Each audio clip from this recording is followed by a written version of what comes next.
आमे ये जो कथाटा कहूचे से तीनटा दुर्भाग्य आम कि जड़िकी रही गोटे दुर्भाग्य हूँ जे आंचलिक वैषम्य जे रिजनल इम्बालांसेस जे दक्षिण ओडिशा जो लोक मैंने अच्छा आदिवासी मैंने अच्छा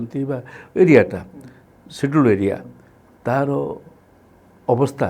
आम आम उपकूलवर्ती ओडिशा ठारू खराब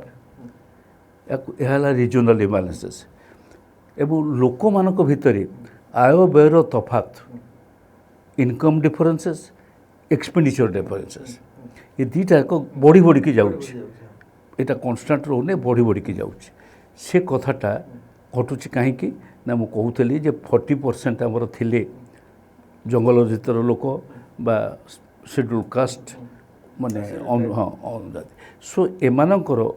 आर्थिक स्थितिर परिवर्तन न घटिले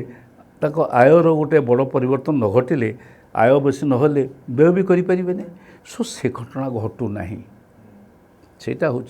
आम बड़ चिंतार कारण सब आय जोगे आदिवासी दलित और पछुआ वर्गर लोक मान जो कौलिक वृत्ति था जो ऑलरेडी स्किल्ड थे स्किलटा नष्ट करदे इंडस्ट्री फल